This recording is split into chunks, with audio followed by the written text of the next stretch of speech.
First, we are going to talk about the Real Housewives of Miami. Specifically, Guerdy Abraira's claims of feeling iced out by the cast. Guerdy herself, she seemed really surprised, actually, at the friction that developed between her and Julia Lemigova, especially, the whole narrative around Julia and Martina Navratilova adopting those two boys.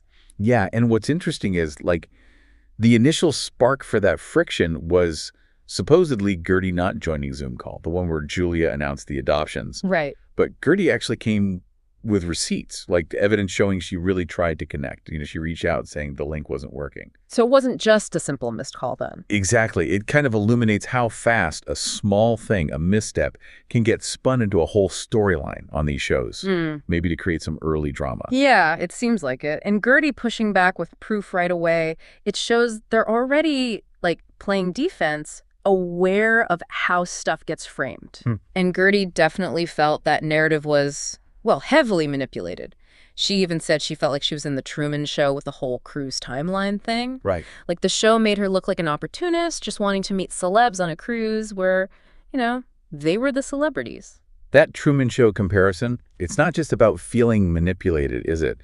It really highlights how these shows turn personal stuff into, a public spectacle. Totally. And it forces people into roles they maybe didn't sign up for, blurring those lines between real relationships and the show. Definitely. And linking that back, Guerdy talked about watching the moment Julia threw water on her. She said it was like an out-of-body thing. Oh, wow. She felt there was plotting and planning going on behind her back during the break between seasons. The cast started seeing her differently, maybe through Julia's lenses, after Julia got closer to them. Oh, okay. She said the betrayal level is on another hemisphere because she trusted Julia, especially after Julia was there for her during, tough personal time. Yeah, that context makes it hit harder. But what seems like a real turning point is that apparently none of the other women apologized or even stood up for Guerdy, even in one-on-one lunches. Right. That silence is loud. It really points to a big shift in the group dynamic. So why the sudden group freeze out, you think? Well, Guerdy explained her move, exposing Julia's texts at her own party as a deliberate act.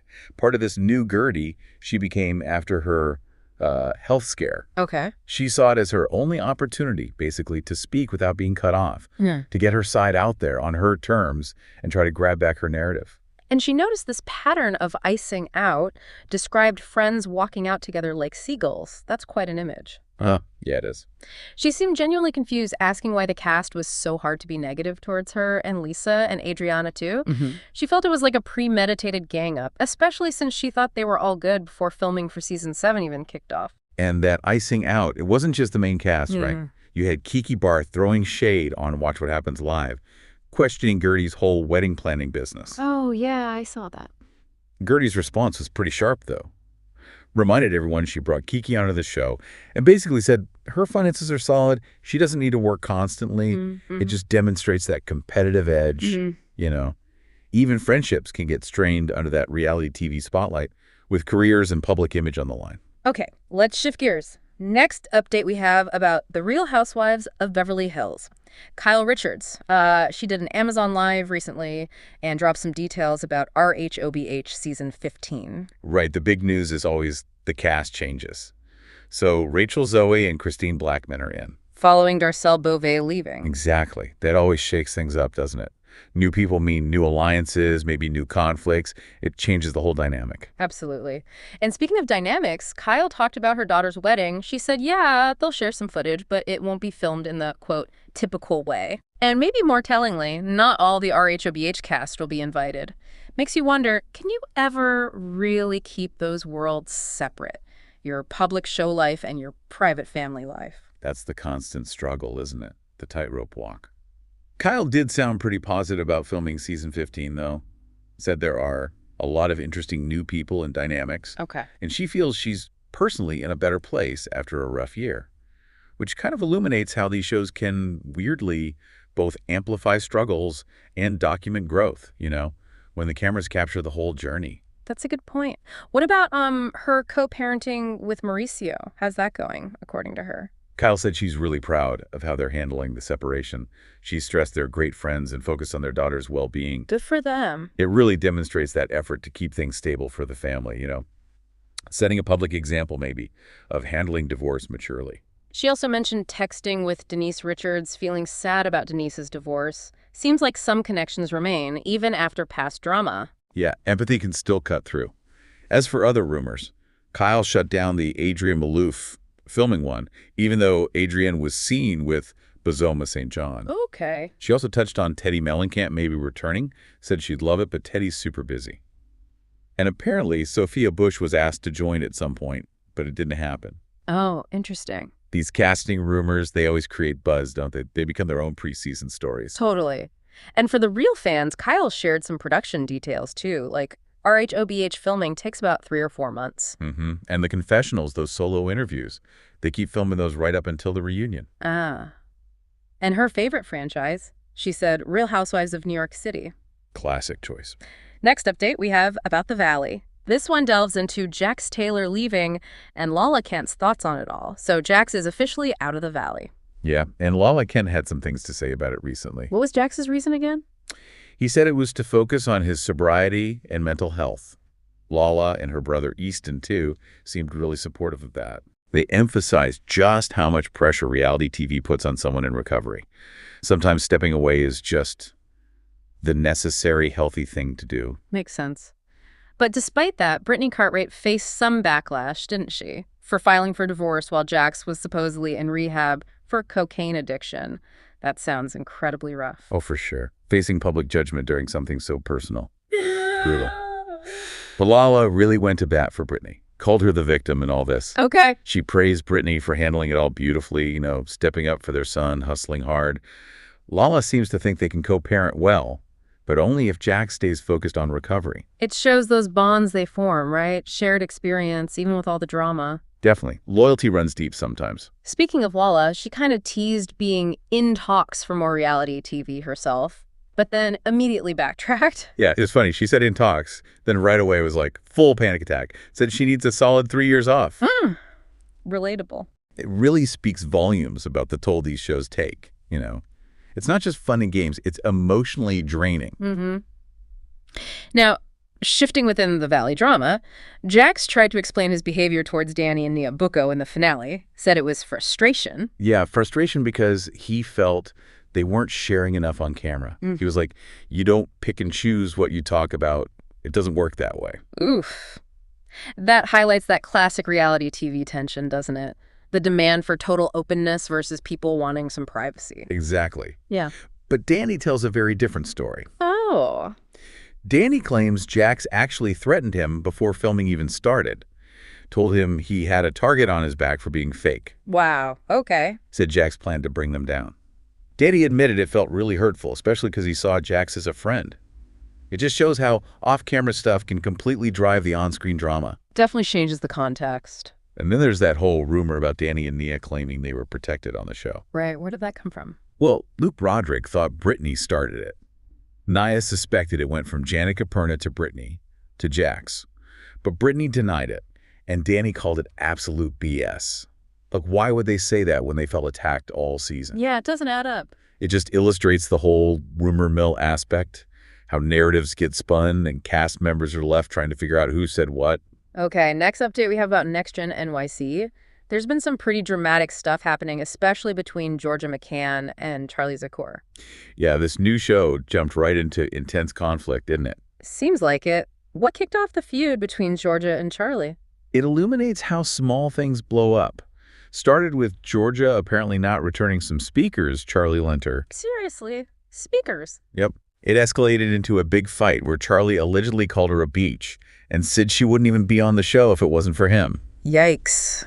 That's harsh. It really demonstrates how quickly minor stuff can explode when you add cameras and the pressure to deliver drama. So where do things stand now with them? Georgia's made it pretty clear. So they haven't spoken in months, and that unforgivable things happen behind my back. Sounds like she's done. It sort of depicts Charlie as this complex figure.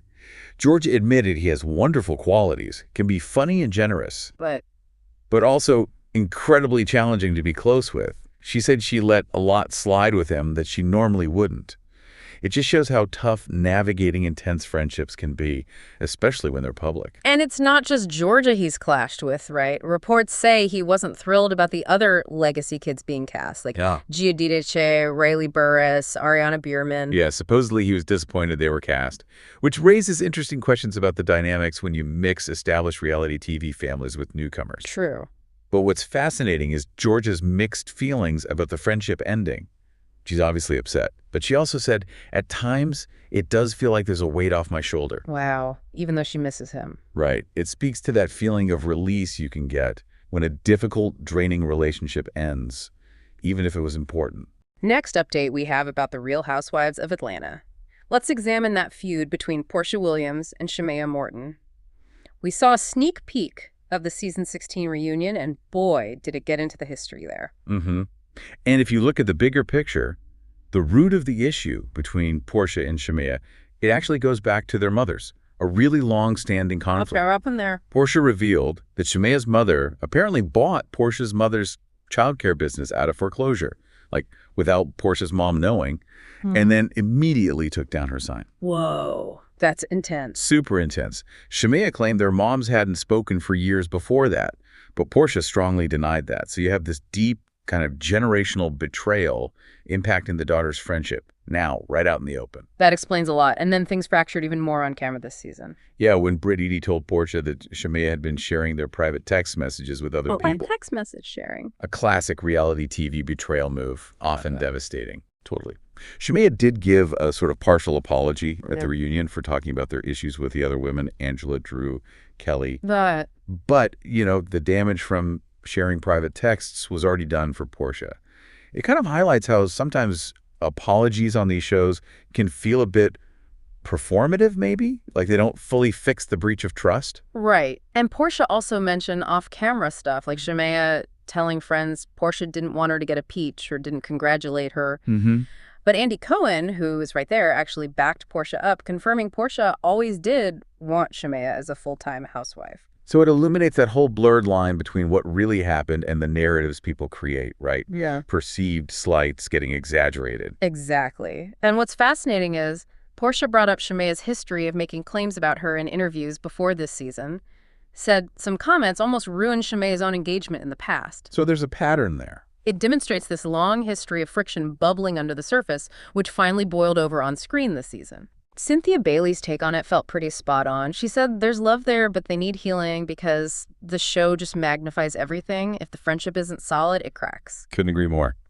Next update we have about the Real Housewives of Atlanta, this time focusing on Phaedra Parks' return and some reunion stuff. Phaedra's back for season 16. Yes.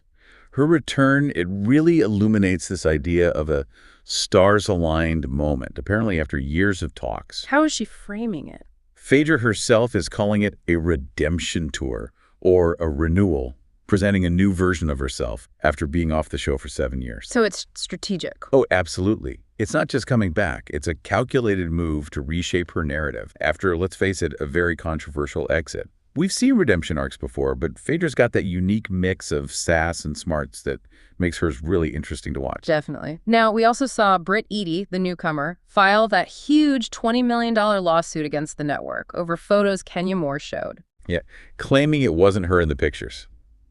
That's a massive legal situation, and it really raises questions about the risks involved in this genre for everyone. So what was Phaedra's take on Brit skipping the reunion? Because that lawsuit is huge. Phaedra said she was shocked Brit skipped it. Huh? Especially since Brit had apparently prepped, got her dress, nails done, all that. Phaedra mentioned she'd sent Brit flowers after a death in her family and confirmed they're still in a good place. She also said she knew nothing about Kenya Moore being disinvited. Okay. A key player missing from the reunion definitely changes things, leaves you with more questions. For sure. And Phaedra teased the reunion itself, saying expect quite a few surprises and a lot of secrets revealed. Her words were, the peaches will be turning. Ooh, evokes some classic RHOA drama vibes, building that anticipation. Totally. On the personal side, Phaedra shared she's dating someone new. A supportive younger guy, been seeing him about 9 months. Is it serious? She clarified it's not serious or exclusive, but also not just a fling. Sounds like he'll be on the show.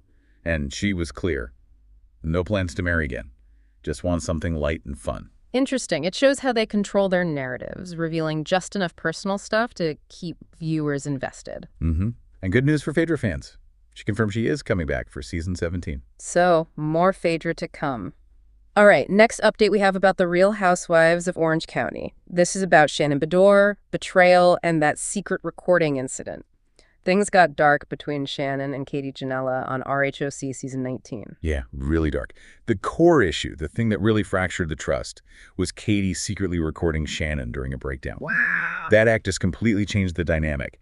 Shannon and others in the group apparently felt they just couldn't trust Katie after that. It's a huge breach of privacy, kind of weaponizing vulnerability. Shocking, but maybe not entirely unheard of in reality TV. Shannon said she felt very violated, called it an unlawful thing in California, which takes it beyond just friendship drama, right? It's potentially legal. Exactly. That adds a whole other level of seriousness. And Shannon believed Katie's intention was purely malicious, to have evidence to potentially hurt me. And wasn't that proven when Katie played it for Alexis Bellino? Mm-hmm. During Shannon's legal battle with Alexis's fiancé, it clearly illustrates that this wasn't some heat-of-the-moment thing. It felt calculated to cause harm. But despite calling it unlawful, Shannon decided not to sue. Right. She cited the emotional toll, basically saying going through a legal fight over it would be too much, choosing mental health over more public conflict. Understandable. And what's fascinating is Shannon's frustration. She was like, yeah, I take accountability for my past stuff, the DUI, dating John. But why would Katie exploit her when she was clearly spent after that tough London trip? Especially since Katie had seemed supportive in London. Exactly. It really underscores that double standard reality stars face. Like, be real, be vulnerable, but then get slammed for it. Mm-hmm. And Shannon didn't mince words comparing Katie to past antagonists like Alexis Bellino and Tamra Judge. Those are fighting words in OC. Oh, yeah, definitely. It speaks to that cyclical nature of conflict, doesn't it? How certain roles, like the pot stirrer, seem to pop up again and again. So, wrapping this all up, we really dug into some intense stuff today across the reality TV map. These themes keep coming up: relationships changing, shocking betrayals, and just the sheer pressure of living under that public microscope. Yeah, from Guerdy feeling like she's in the Truman Show to Jax balancing sobriety and fame, even the family feuds spilling into Next Gen NYC.